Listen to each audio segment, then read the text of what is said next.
दक्षिण भारत में बीजेपी कांग्रेस को झटके पर झटका देने की तैयारी में है। तमिलनाडु की खुशबू सुंदर के बाद अब तेलंगाना की स्टार विजय शांति प्रिया कांग्रेस छोड़कर बीजेपी में वापसी करने की तैयारी कर रही हैं। सूत्र बताते हैं कि विजय शांति जल्द ही बीजेपी ज्वाइन करने जा रही हैं। पिछले कई महीनों से कांग्रेस की गतिविधियों और कार्यक्रमों से विजय शांति दूरी बना चुकी हैं। विजय शांति बीजेपी में शामिल होने से दक्षिण भारत में बीजेपी में शामिल होने वाली वो दूसरी मशहूर अभिनेत्री होंगी। इससे पहले तमिलनाडु में अभिनेत्री खुशबू ने कांग्रेस छोड़कर बीजेपी का दामन थामा था। विजय शांति का बीजेपी में शामिल होना एक तरह से उनकी घर वापसी होगा और इससे पार्टी को मजबूती मिलेगी, जो ग्रेटर हैदराबाद नगर निगम चुनाव की तैयारी में जुटी है। ये चुनाव 1 दिसंबर को होगा। विजय शांति ने अपना राजनीतिक सफर बीजेपी से ही शुरू किया था और बाद में टीआरएस में शामिल हो गईं। इसके बाद वे तेलंगाना राज्य के गठन से पहले 2014 में कांग्रेस में आ गई थीं। सूत्रों ने बताया कि कांग्रेस में उनके साथ किए जा रहे सलूक से वो खुश नहीं हैं। जल्द ही दिल्ली के लिए वे रवाना हो सकती हैं और अमित शाह जैसे वरिष्ठ नेताओं की मौजूदगी में बीजेपी में शामिल हो सकती हैं। जीएचएमसी चुनाव प्रचार के दौरान पत्रकारों से बातचीत करते हुए बीजेपी के राष्ट्रीय उपाध्यक्ष डीके अरुणा ने कहा कि विजय शांति जल्द बीजेपी में शामिल होंगी और कई अन्य भी पार्टी में शामिल होने की कतार में हैं। बृहत हैदराबाद नगर निगम के चुनावों के लिए नामांकन की प्रक्रिया भी 18 नवंबर से शुरू होकर 20 नवंबर तक पूरी हो गई है और इनकी जांच 21 नवंबर को हो चुकी है। उम्मीदवारों के पास नाम वापस लेने के लिए 24 नवंबर तक का समय है। जीएचएमसी के लिए मतदान 1 दिसंबर को होगा। अगर जरूरत हुई तो पुनर्मतदान 3 दिसंबर को होगा। वोटों की गिनती 4 दिसंबर को होगी और उसी दिन परिणाम घोषित किए जाएंगे।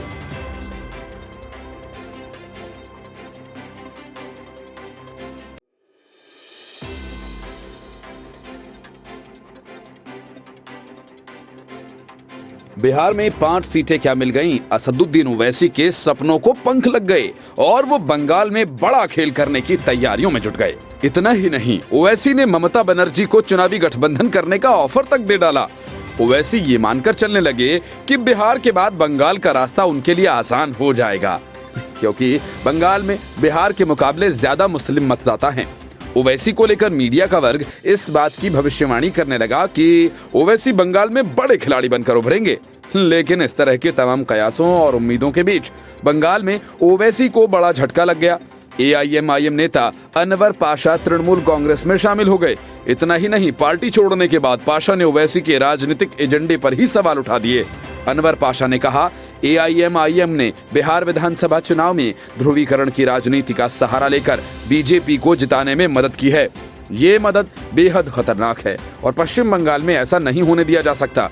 अगर पश्चिम बंगाल में बिहार मॉडल लागू किया जाता है तो सिर्फ खून खराबा होगा। पश्चिम बंगाल में अल्पसंख्यकों की आबादी सिर्फ 30% है। ऐसे में एआईएमआईएम जैसी सांप्रदायिक शक्तियों को रोकना बेहद जरूरी है। अनवर पाशा का कहना है कि इन सांप्रदायिक ताकतों को पश्चिम बंगाल में दाखिल होने से रोकना बेहद जरूरी है। सालों से अलग अलग समुदाय के लोग सद्भावना के साथ रह रहे हैं, लेकिन अब उन्हें बांटने के साथ उनके बीच घृणा पैदा करने का प्रयास हो रहा है।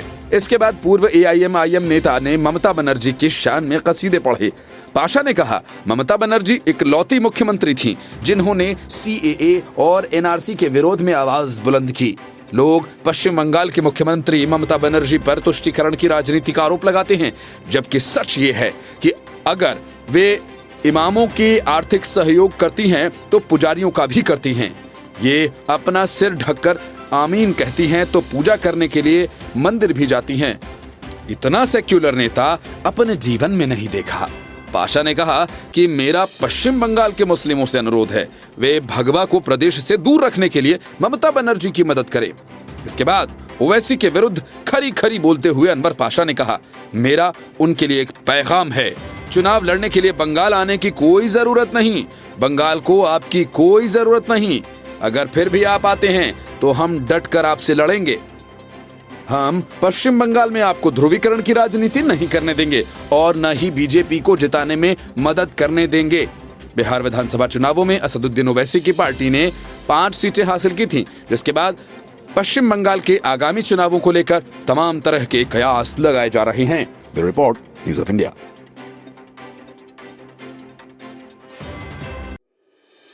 देश में सभी बड़े घोटालों को अंजाम देने वाली कांग्रेस पार्टी का पूरा कामकाज शायद उन्हीं पैसों से चलता है।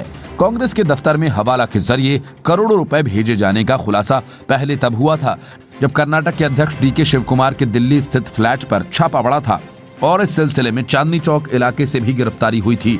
पता चला कि उसने नोटों से भरा बैग कांग्रेस के दफ्तर में पहुंचाया था और इस पूरे मामले की जांच फिलहाल चल रही है। अब आयकर विभाग के सूत्र बताते हैं कि कांग्रेस के अकबर रोड स्थित हेडक्वार्टर में 2016 से 2019 के बीच 106 करोड़ की रकम नकद भेजी गई और कांग्रेस के कैशियर ने इस रुपए को रिसीव किया।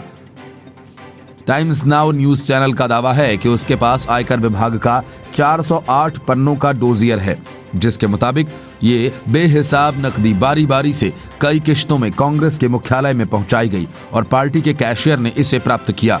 रिपोर्ट में बताया गया है कि साल 2019 से 13 फरवरी से लेकर 4 अक्टूबर के बीच 74 करोड़ 62 लाख रुपए की रकम कांग्रेस के दफ्तर में पहुंचाई गई। साल 2016 के अगस्त से सितंबर महीने के बीच 26 करोड़ 22 लाख नकद रुपए भेजे गए और 2017 अप्रैल से लेकर सितंबर के बीच 5 करोड़ 22 लाख की रकम कांग्रेस के दफ्तर में आई। कांग्रेस के दफ्तर में आई कुछ रकम 2019 के लोकसभा चुनावों से ठीक पहले की है। रिपोर्ट की बारीकियों से पता चलता है 27 फरवरी 2019 को 5 करोड़ 40 लाख रुपए कांग्रेस को मिले, 28 फरवरी 2019 को 3 करोड़ 75 लाख रुपए और 20 अप्रैल 2019 को एआईसीसी कार्यालय में 6 करोड़ 40 लाख रुपए भेजे गए।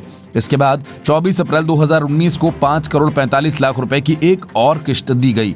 इस खुलासे के बाद बीजेपी आईटी सेल के प्रमुख अमित मालवीय ने कांग्रेस को निशाने पर लिया और उन्होंने कहा कि 2016 में जब नोटबंदी लागू की गई थी तो कांग्रेस ने लगातार इसकी आलोचना की।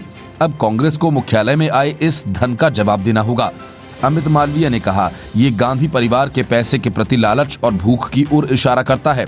दस्तावेजों और आईटी की कार्रवाई के बारे में बताने की जरूरत है और ये किसी और को नहीं बल्कि सोनिया गांधी को बताना चाहिए, क्योंकि अभी वही पार्टी प्रमुख हैं। कांग्रेस की तरफ से की गई वित्तीय गड़बड़ियों की जांच की जा रही है और इस मामले में कांग्रेस के कोषाध्यक्ष अहमद पटेल को भी तलब किया गया था, लेकिन अब तक कांग्रेस ने पार्टी के दफ्तर में आई इस बेहिसाब दौलत का कोई हिसाब किताब नहीं दिया है। Bureau report, news of India. Roshni act के नाम पर अपने पूरे खानदान और नाते रिश्तेदारों को रोशन करने का खेल जम्मू कश्मीर में अब्दुल्ला और मुफ्ती परिवार के साथ मिलकर कांग्रेस ने खूब खेला। रोशनी एक्ट की आड़ में 2.5 लाख एकड़ जमीन का बंदरबांट किया गया, जिसकी कीमत 25,000 करोड़ है। जम्मू कश्मीर हाई कोर्ट ने रोशनी एक्ट को असंवैधानिक बताते हुए इसके तहत बांटी गई सभी जमीनों का नामांतरण रद्द करने और 6 महीने में जमीनें वापस देने का आदेश दिया था। हाई कोर्ट ने ही एक्ट की आड़ में हुए घोटाले की जांच सीबीआई को सौंपी थी। सूत्र बताते हैं कि सीबीआई ने इस मामले में राज्य सरकार के अधिकारियों को आरोपित बनाया है, लेकिन रोशनी में जम्मू कश्मीर के कई पूर्व मंत्री समेत कई नेताओं के नाम सामने आए हैं। इन सब ने सरकारी जमीन को अवैध तरीके से अपने नाम करा लिया था। इस घोटाले में पूर्व मुख्यमंत्री महबूबा मुफ्ती की पार्टी पीडीपी के नेता और जम्मू कश्मीर के पूर्व वित्त मंत्री हसीब द्राबू भी शामिल हैं। इसके अलावा उनकी मां शहजाद बानो, भाई एजाज हुसैन द्राबू और इफ्तिखार अहमद द्राबू के नाम सामने आए। इन पर आरोप है कि इन्होंने खुद के नाम के साथ साथ अपने रिश्तेदारों के नाम भी एक कनाल जमीन कर ली। कांग्रेस के नेता के अमला का नाम भी इस घोटाले में सामने आया है। के अमला के रिश्तेदार रचना अमला, बीना अमला, फकीर चंद अमला के नाम भी इस लिस्ट में शामिल हैं। के अमला कांग्रेस के बड़े नेता हैं और श्रीनगर में उनका काफी बड़ा होटल है। इन पर भी अपने और अपने रिश्तेदारों के नाम भूमि आवंटित करने का आरोप है। इन्होंने इस एक्ट के तहत 11 कनाल से अधिक सरकारी जमीन अपने नाम की है। इस घोटाले में मुश्ताक अहमद चाया का भी नाम शामिल है। मुश्ताक अहमद चाया कश्मीर का प्रमुख होटल कारोबारी है। उन्होंने इस एक्ट के तहत 10 कनाल 4 मरले भूमि अपने नाम करवाई। मुख्य सचिव रैंक के ऑफिसर रह चुके मोहम्मद शफी पंडित ने भी अपने और अपने परिवारों के नाम पर काफी जमीन आवंटित करवाई है। रोशनी घोटाले में पीडीपी नेता सैयद अखून का नाम भी शामिल है। बहु सुंजवा इलाके में 1 कनाल भूमि इन्होंने अपने नाम की थी। जम्मू कश्मीर में आर्टिकल 370 के निरस्त किए जाने के बाद सैयद अखून को भी हिरासत में लिया गया था। हालांकि 19 सितंबर 2019 को इन्हें रिहा कर दिया गया था। पूर्व मंत्री अब्दुल मजीद बानी, असलम गोनी, सैयद मुजफ्फर आगा, MY खान, अब्दुल मजीद वाणी पूर्व बैंक चेयरमैन, MY खान पूर्व गृह मंत्री, सज्जाद किचलू, असलम गोनी, हारून चौधरी, सुजैद किचलू, तनवीर किचलू और कुछ अन्य लोगों का नाम भी रोशनी घोटाले में शामिल है। असल में तत्कालीन फारूक अब्दुल्ला सरकार ने जम्मू कश्मीर में 2001 में रोशनी एक्ट लागू किया था और इस योजना के तहत 1990 से हुए अतिक्रमण को इस एक्ट के दायरे में कट ऑफ सेट किया गया था। सरकार का कहना था कि इसका सीधा फायदा उन किसानों को मिलेगा जो सरकारी जमीन पर कई सालों से खेती करते आ रहे हैं, लेकिन नेताओं ने जमीनों पर कब्जा जमाने का काम शुरू कर दिया। वर्ष 2005 में तब की मुफ्ती सरकार ने 2004 के कट ऑफ में छूट दी। उसके बाद गुलाम नबी आजाद ने भी कट ऑफ ईयर को वर्ष 2007 के लिए सीमित कर दिया। जम्मू कश्मीर में लाखों एकड़ सरकारी जमीन पर नेताओं, पुलिस प्रशासन और रेवेन्यू डिपार्टमेंट के अफसरों का कब्जा था। इस एक्ट के जरिए ही करीब 2.5 लाख एकड़ की जमीन पर कब्जे को कानूनी रूप दे दिया गया। करोड़ों रुपए की यह जमीन नाम मात्र की कीमत पर बेच दी गई। शुरुआती जांच में पता चला कि राज्य के कई पूर्व मंत्रियों ने खुद के साथ रिश्तेदारों के नाम पर भी कई एकड़ सरकारी जमीन पर कब्जा किया था। Report, news of India.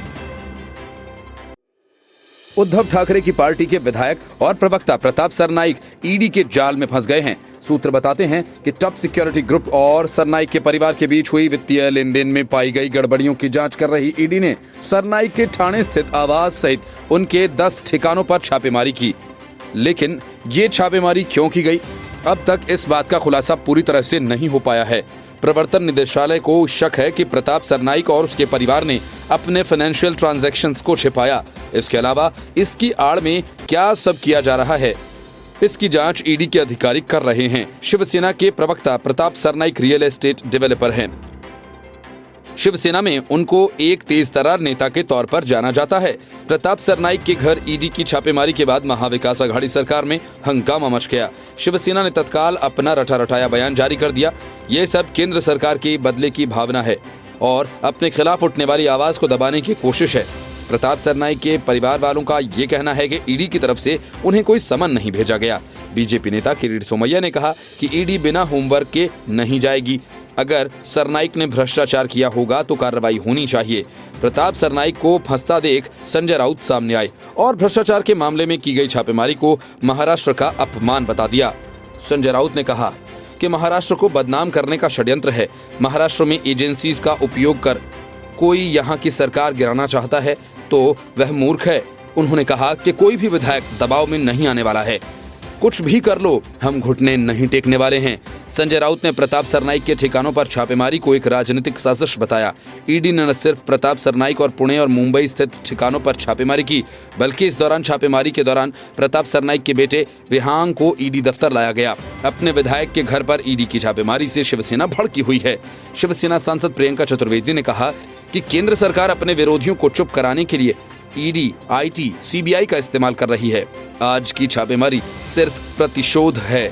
ED केवल केंद्र की सनक और मनमर्जियों को लागू करने के लिए काम कर रही है। प्रताप सरनाइक के बचाव में शरद पवार की पार्टी के नेता और सरकार के मंत्री छगन भुजबल भी सामने आए। छगन भुजबल ने कहा कि शिवसेना विधायक प्रताप सरनाइक हमेशा बीजेपी के खिलाफ बोलते हैं। यही वजह है कि उनके यहाँ छापेमारी की जा रही है। लेकिन कई मामलों में फंस चुके छगन भुजबल ये बात अच्छे से जानते होंगे कि ईडी की छापेमारी बेवजह नहीं होती।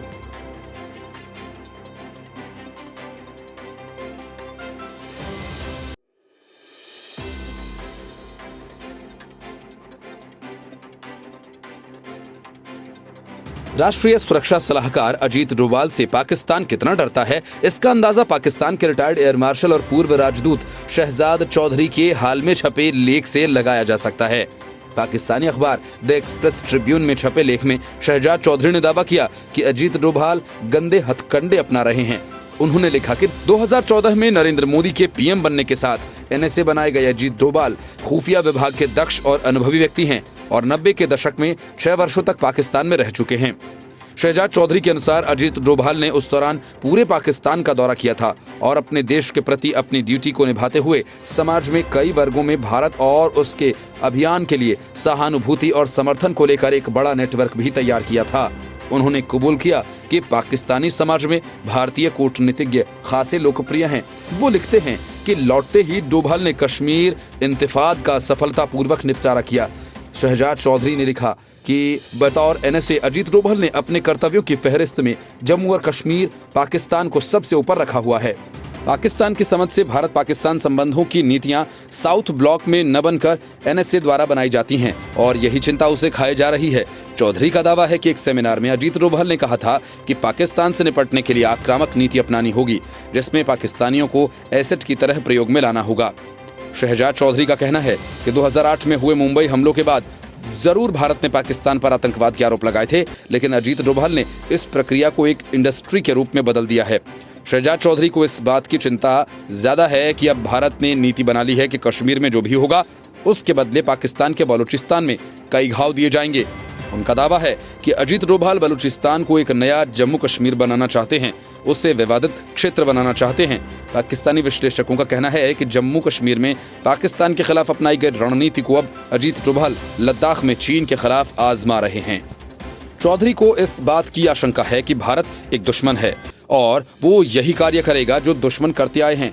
उन्होंने लिखा कि ये एक युद्ध है जिसे पाकिस्तान को जीतना होगा। साथ ही पाकिस्तान की रणनीति को फिर से तैयार करने की जरूरत पर बल दिया और दावा किया कि जम्मू कश्मीर का आखिरी चैप्टर भी लिखा जाना है। इस लेख में साफ है कि पाकिस्तान अजीत डोभाल को लेकर कितना डरा हुआ है।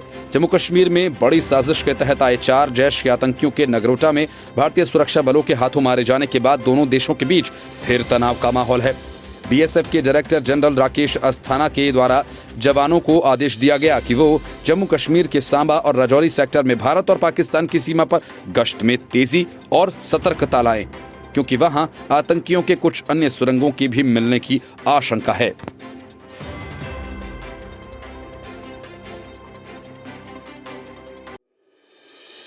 उद्धव ठाकरे सीएम बनने की सालगिरह मनाने जा रहे हैं, लेकिन इस बीच बीजेपी ने एक बार फिर से महाराष्ट्र में अपनी सरकार बनाने का दावा किया और कहा कि उद्धव ठाकरे की सरकार अगले 2-3 महीने में गिर जाएगी।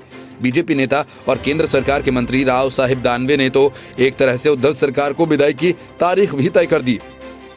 केंद्रीय मंत्री राव साहिब दानवे ने कहा कि बीजेपी महाराष्ट्र में अगले 2-3 महीने में सरकार बना लेगी। दानवे ने यह भी कहा कि हम सिर्फ विधान परिषद चुनाव का इंतजार कर रहे हैं। राज्य में सरकार कैसे बनेगी ये मैं आपको नहीं बताऊंगा, ये उन्हें बताऊंगा, वो भी सरकार स्थापित करने के बाद। इसके पहले बीजेपी नेता और महाराष्ट्र के पूर्व सीएम नारायण राणे ने भी उद्धव सरकार की डेडलाइन बता दी थी। उनका कहना है कि ये साल खत्म होने से पहले ही 30 नवंबर तक सरकार गिर जाएगी। सरकार में शामिल 3 दल एक दूसरे को शक की नजर से देख रहे हैं। ऐसे में सवाल यह है कि क्या उद्धव ठाकरे की कुर्सी की उम्र महज नवंबर तक ही बची है? देवेंद्र फडणवीस ने इस मामले पर कहा कि महाराष्ट्र में यदि उद्धव ठाकरे की अगुवाई वाली महाविकास आघाड़ी सरकार गिर जाती है तो उसकी जगह आने वाली सरकार का शपथ ग्रहण समारोह सुबह नहीं होगा, जैसा कि 1 साल पहले हुआ था। लेकिन ऐसे वाक्यों को याद नहीं किया जाना चाहिए। बीजेपी नेताओं के इन बयानों पर शिवसेना ने पलटवार किया है। राज्यसभा सांसद संजय राउत कहते हैं कि हमारी सरकार 1 साल का कार्यकाल पूरा कर रही है और अभी 4 साल और सत्ता में रहकर शासन करेगी। पिछले साल जो 3 दिन की सरकार बनी थी, ये लोग उसकी बरसी मना रहे हैं क्योंकि उनके द्वारा किए गए सभी तरह के प्रयास फेल हो गए। लेकिन सरकार बनाने के बीजेपी के दावों को इस बात से बल मिलता है कि इसी वर्ष सितंबर महीने में संजय राउत और देवेंद्र फडणवीस की मुलाकात हुई थी। हालांकि इस मुलाकात की वजह शिवसेना के मुखपत्र सामना के लिए देवेंद्र फडणवीस का इंटरव्यू बताया गया था। महाराष्ट्र बीजेपी के मुख्य प्रवक्ता केशव उपाध्याय ने इस बात की जानकारी दी थी कि उन्होंने कहा था कि मीटिंग का कोई भी राजनीतिक दृष्टिकोण नहीं था। लेकिन बीजेपी के दूसरे नेताओं ने साफ कहा था कि जब 2 नेता मिले तो राजनीति पर ही बात करेंगे। दरअसल 2019 में महाराष्ट्र में हुए चुनाव के बाद शिवसेना एनसीपी और कांग्रेस के साथ सरकार बनाने की तैयारी कर रही थी। तभी देवेंद्र फडणवीस और अजित पवार ने 23 नवंबर की सुबह मुख्यमंत्री और उप मुख्यमंत्री पद की शपथ ले ली। हालांकि वो सरकार सिर्फ 80 घंटे ही टिक पाई। बहुमत साबित करने से पहले ही अजित पवार और देवेंद्र फडणवीस ने इस्तीफा दे दिया और इसके बाद उद्धव ठाकरे ने मुख्यमंत्री पद की शपथ ली। महाराष्ट्र में 2019 विधानसभा चुनाव और बीजेपी ने मिलकर लड़ा था। चुनाव में बीजेपी शिवसेना गठबंधन को बहुमत भी मिला, लेकिन मुख्यमंत्री पद को लेकर शिवसेना का बीजेपी से टकराव हो गया। लंबी कश्मकश के बाद शिवसेना ने बीजेपी का साथ छोड़ दिया। कांग्रेस एनसीपी के साथ मिलकर सरकार बना ली। महाराष्ट्र में 288 विधानसभा सदस्य हैं, जिनमें से उद्धव ठाकरे के नेतृत्व वाले महाविकास आघाड़ी को 170 विधायकों का समर्थन हासिल है। इसमें शिवसेना के 57, एनसीपी के 54, कांग्रेस के 44, सपा के 2, बीवीए के 3, पीजीपी के 2, एसडब्ल्यूपी और पीडब्ल्यूपीआई के 1 और 6 निर्दलीय विधायक शामिल हैं। बीजेपी के नेतृत्व वाले विपक्ष के पास 114 विधायकों का समर्थन है। इसमें बीजेपी के 105, आरएसपी का 1, जेएसएस का 1, निर्दलीय 7 विधायक शामिल हैं। बीजेपी को महाराष्ट्र की सत्ता पर काबिज होने के लिए 145 विधायकों का समर्थन होना चाहिए और इस लिहाज से 28 विधायकों के समर्थन जुटाने होंगे। बीजेपी के लिए ये तभी संभव हो सकेगा जब कांग्रेस, शिवसेना या एनसीपी के 1/3 विधायक पार्टी से बगावत कर अपनी पार्टी बनाएं और फिर बीजेपी को समर्थन दें। इसके अलावा दूसरा विकल्प ये है कि महाविकास अघाड़ी के करीब 60 विधायक अपनी सदस्यता से इस्तीफा दे दें। साफ है कि दोनों विकल्प आसान नहीं हैं और यही वजह है कि बीजेपी के बयानों पर शिवसेना गंभीरता से लेने के बजाय उसे पार्टी की खींच ज्यादा बता रही है।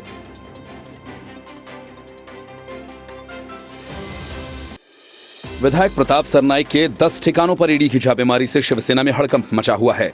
सूत्र बताते हैं कि ये कार्रवाई मनी लॉन्ड्रिंग के मामले में की गई है। प्रताप सरनाईक के घर ईडी के छापे से कंगना रनौत को ज्यादा खुशी मिल रही होगी, क्योंकि प्रताप सरनाईक ने कंगना को मुंह तोड़ने की धमकी दे डाली थी। फिलहाल ईडी की तरफ से इसकी आधिकारिक पुष्टि नहीं की गई है कि छापेमारी मनी लॉन्ड्रिंग के मामले से संबंधित है। छापेमारी को लेकर महाराष्ट्र की सियासत काफी तेज हो चली है। संजय राउत से लेकर एनसीपी के छगन भुजबल तक सरनाईक के बचाव में उतर आए। प्रताप सरनाईक खुद एक रियल एस्टेट डेवलपर हैं और शिवसेना के लिए फंड का इंतजाम भी करते हैं। इसके साथ ही उनकी छवि एक फायर ब्रांड के नेता के तौर पर भी है। इसी विधायक ने मुंबई की तुलना पीओके से करने पर कंगना रनौत का मुंह तोड़ने की धमकी दी थी। प्रताप सरनाईक ने मराठी में ट्विटर पर लिखा था कि अगर कंगना यहाँ आती हैं तो हमारा योद्धा उनका मुंह तोड़ देंगे। मैं गृह मंत्री से अनुरोध करता हूं कि वे कंगना रनौत के खिलाफ मुंबई को पीओके बताने के मामले में राजद्रोह का मुकदमा दर्ज करें। इससे पहले संजय राउत भी कंगना रनौत को मुंबई न लौटने की धमकी दे चुके थे। असल में कंगना रनौत ने कहा था कि उन्हें दिवंगत अभिनेता सुशांत सिंह राजपूत की मौत की जांच के मामले में मुंबई पुलिस की सुरक्षा नहीं चाहिए। इसके अलावा अभिनेत्री कंगना रनौत ने बीजेपी प्रवक्ता संबित पात्रा, रिपब्लिक टीवी के प्रधान संपादक अर्नब गोस्वामी, जी न्यूज के प्रधान संपादक सुधीर चौधरी को निशाना बनाते हुए अपमानजनक भित्ति चित्र भी बनाए थे। इसी बात को लेकर कंगना रनौत ने मुंबई की तुलना पाकिस्तान अधिकृत कश्मीर से की थी। इस पर शिवसेना नेता संजय राउत ने उन्हें धमकी भी दी थी। कंगना रनौत को मुंबई वापस नहीं आना चाहिए। उनकी टिप्पणियों के बाद राष्ट्रीय महिला आयोग की अध्यक्ष रेखा शर्मा ने कंगना रनौत को धमकी देने के आरोप में शिवसेना विधायक की गिरफ्तारी की मांग की। प्रताप सरनाईक महाराष्ट्र में विपक्ष के खिलाफ काफी मुखर रहते हैं। उन्होंने महाराष्ट्र के पर्यावरण मंत्री आदित्य ठाकरे पर लगाए गए आरोपों का पूरी ताकत से बचाव किया था और कंगना रनौत के खिलाफ बॉलीवुड में ड्रग्स के इस्तेमाल के बारे में उनकी टिप्पणी के लिए उनके खिलाफ ड्रग्स की जांच के लिए कहा था। सरनाईक ने विधानसभा के पिछले सत्र में कंगना रनौत और अर्नब गोस्वामी के खिलाफ विशेषाधिकार के हनन का प्रस्ताव भी पेश किया था। ठाणे क्षेत्र में काफी दबदबा रखने वाले प्रताप सरनाईक की पहचान एनसीपी के जितेंद्र अवध के साथ अपनी लंबी प्रतिद्वंदिता के लिए भी है।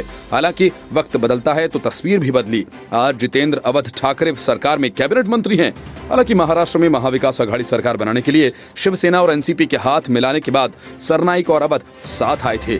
हाल ही में उन्हें एनसीपी नेता द्वारा शुरू की गई एक आवास योजना को लेकर किए गए संयुक्त संवाददाता सम्मेलन में देखा गया था।